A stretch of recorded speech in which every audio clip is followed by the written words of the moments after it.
Shalom, kita mau baca satu ayat dalam Roma pasal 8, ayat yang ke-28.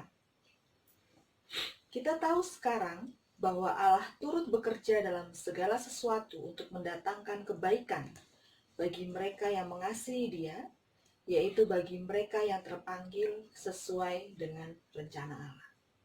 Ayat ini adalah ayat favorit saya. Dan saya tahu pasti banyak juga yang menjadikan ini ayat favorit. Bahkan tanpa membaca pun saya sudah hafal. Biasanya ayat ini timbul ketika kita dalam kondisi yang tidak baik. Artinya mungkin dalam kesulitan atau kemalangan yang kita dapat. Ayat ini timbul untuk menghibur dan menguatkan kita.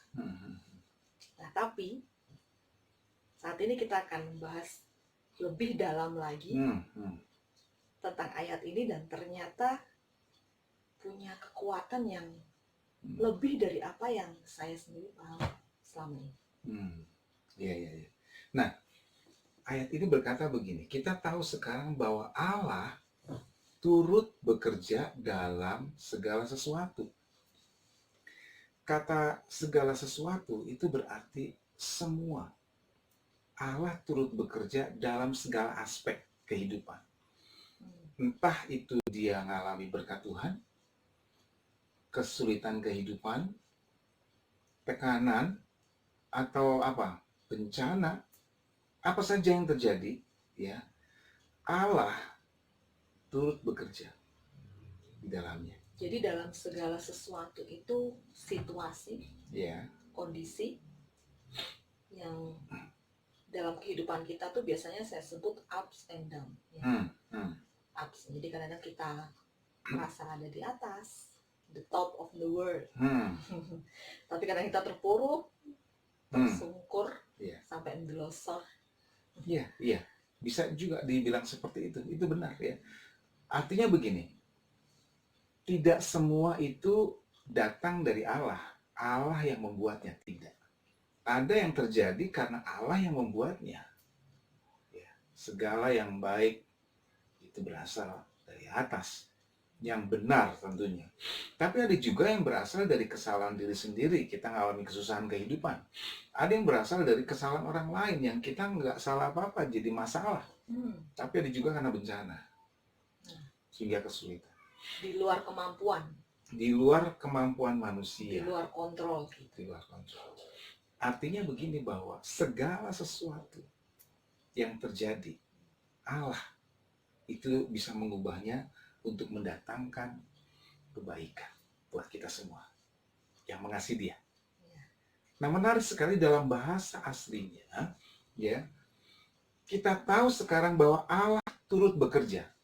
Kata turut bekerja dalam bahasa aslinya memakai bahasa Yunani, yaitu sunergei.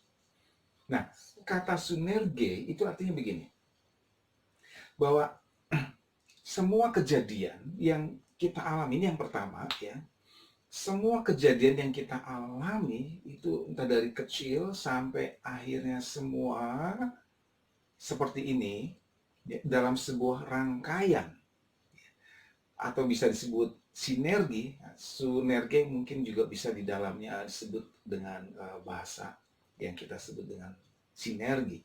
Semuanya itu ya menjadi satu, kesatuan rangkaian, sukacita, penderitaan, sakit penyakit, dan semuanya sampai satu rangkaian, ya.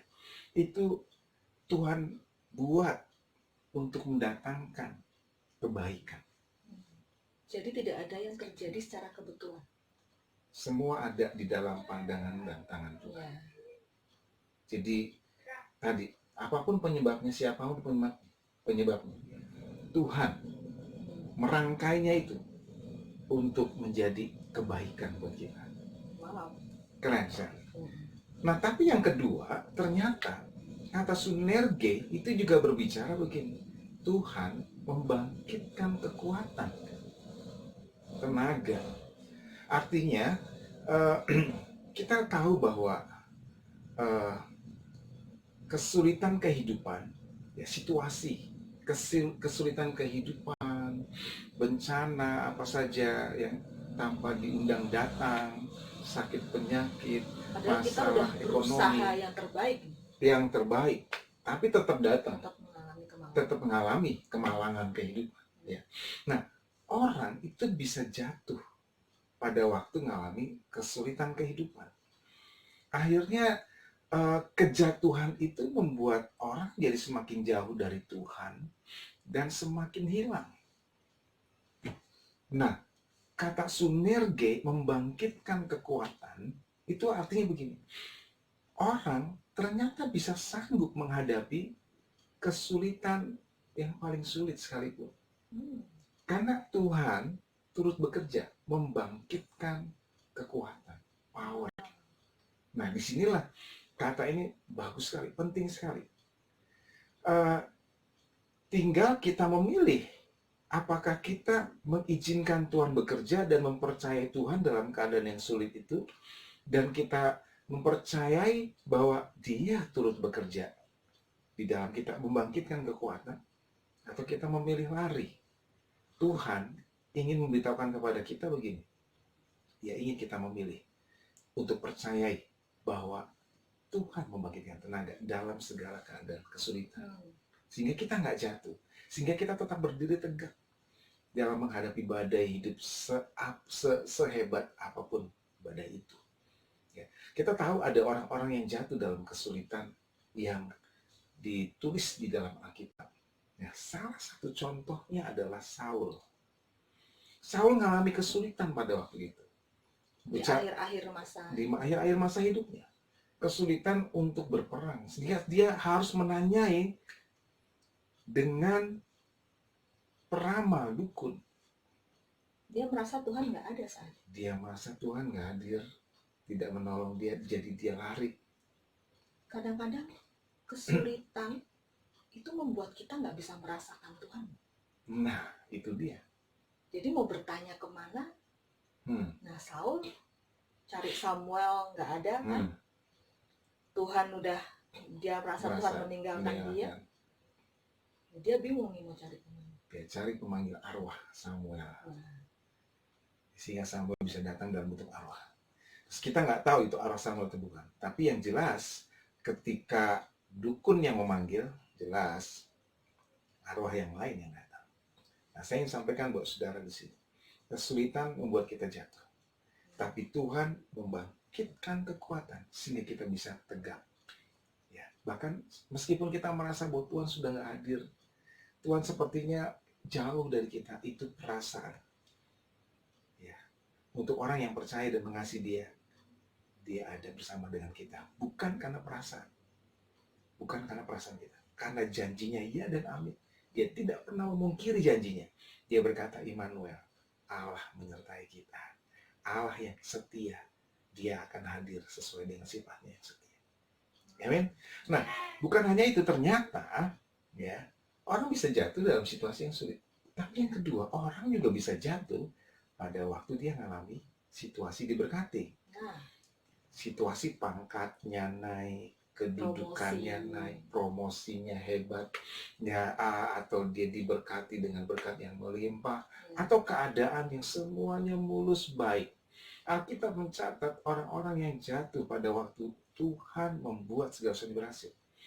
Di dalam 2 Tawarik pasal yang ke-26 ayat 16, kisah tentang Usia. Coba bisa dibaca. 2 Tawarik pasal 26 ayat ke-16. Setelah Usia menjadi kuat, ia menjadi tinggi hati, sehingga ia melakukan hal yang merusak. Ia berubah setia kepada Tuhan Allahnya dan memasuki bait Tuhan untuk membakar ukupan di atas mezbah pembakaran ukupan.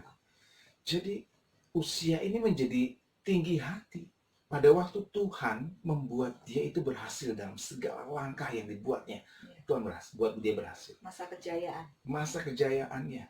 Tapi dia jatuh dalam kesombongan, tinggi hati. Bahkan dia masuk ke rumah Tuhan yang waktu itu nggak boleh sembarangan orang, hanya imam. Dia melangkahi aturan itu, dan Tuhan harus menghukum dia.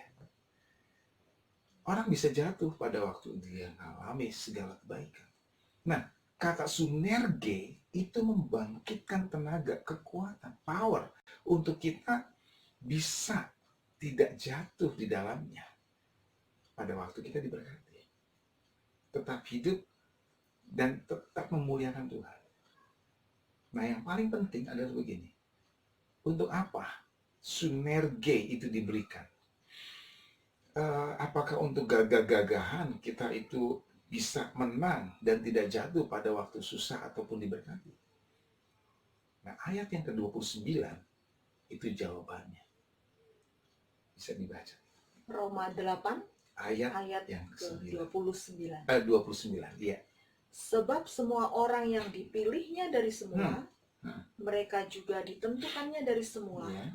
untuk menjadi serupa dengan gambaran anaknya, Nah, supaya ia, anaknya itu menjadi yang sulung di antara banyak saudara. nah ini dia yang paling penting, bahwa segala sesuatu yang terjadi itu akan membawa kita, membentuk kita menjadi serupa dan segambar dengan Yesus. Dan itulah yang Tuhan inginkan. Waktu kita mengalami kesulitan, kita menunjukkan gambar Yesus dalam diri kita. Waktu kita diberkati, kita menunjukkan gambar Yesus. Beberapa waktu yang lalu, itu ada tren gelang karet. Tulisannya WWJD. Apa itu? What would Jesus do? Wow. Ya, artinya begini, pada waktu orang diberkati Tuhan, bagaimana dia melihat berkat luar biasa, orang itu akan berpikir begini, kalau Yesus melihat berkat ini, kira-kira apa yang Yesus pikirkan? Apa yang akan Yesus lakukan dengan berkat ini ya?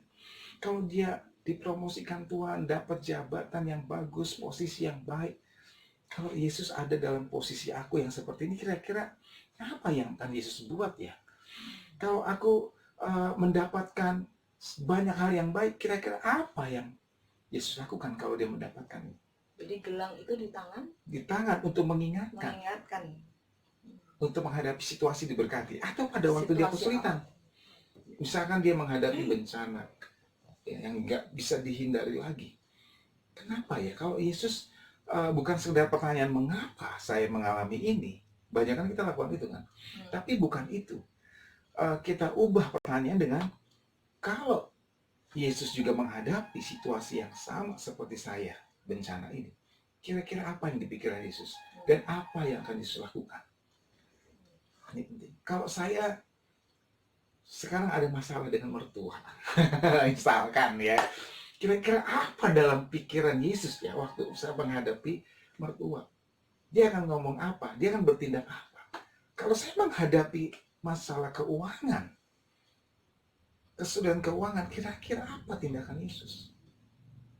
Nah, ini penting karena segala sesuatu yang terjadi, rangkaian-rangkaian yang terjadi itu, ya, menjadi sinergi. Bahkan di dalamnya Tuhan membangkitkan kekuatan untuk kita nggak jatuh dalam kesulitan dan dalam berkat. Itu untuk membawa gambar Yesus semakin sempurna dalam diri kita. Untuk memuliakan Yesus dalam kehidupan kita. Jadi, nih, kita tahu sekarang bahwa Allah turut bekerja dalam segala sesuatu untuk mendatangkan kebaikan bagi mereka yang mengasihi Dia. Istilahnya bahwa ternyata kebaikan yang dimaksud tidak hanya situasi yang baik, tapi puncaknya serupa dengan gambar Yesus. Intinya di situ. Kalau kita dalam segala keadaan, dalam segala kesulitan, bahkan masa-masa diberkati, kita tahu bahwa tujuan akhirnya adalah segambar, serupa dan segambar dengan Allah, dengan Yesus. Tentu kita akan memiliki sikap yang berbeda ya. Iya. Menghadapi segala situasi. Berbeda, karena pikiran Yesus yang akan kita gunakan, hati Yesus yang akan kita gunakan. Wow, keren. Itu. Nanti hikmat Yesus yang akan keluar, yang akan kita kerjakan. Dan terakhir akhirnya gambar Yesus yang akan nampak dalam diri kita semuanya. Ya. Kembali dan itulah ke yang Tuhan mau. peta asal. Peta asalnya. Peta asalnya manusia. Keren sekali. Seperti yang saya bilang tadi, bahwa ternyata Roma 8 ayat 28 itu punya makna yang lebih dalam Kalau dulu ayat ini jadi ayat emas saya, sekarang ini menjadi ayat yang paling emas. Paling emas buat saya. Ada lagu yang bagus yang bisa memberikan kekuatan kita menghadapi segala situasi, bahwa Tuhan sedang memberikan sinerginya dalam kehidupan kita.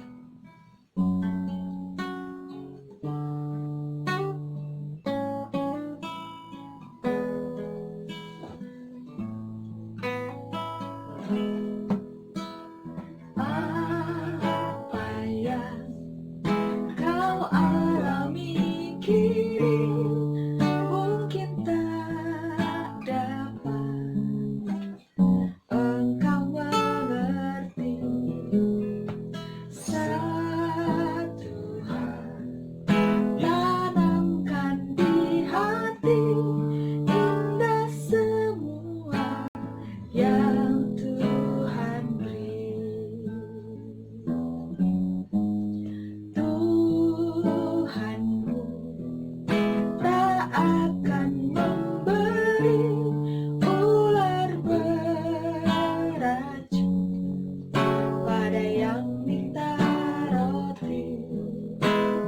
Cobaan yang engkau alami tak melebihi kekuatanmu.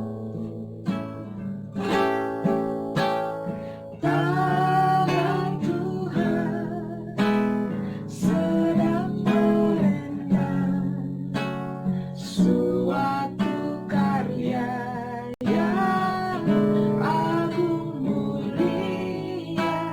Saatnya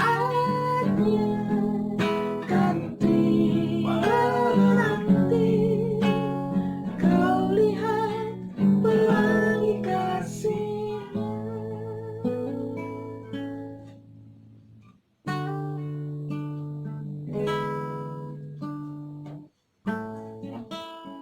Semoga kita semua diberkati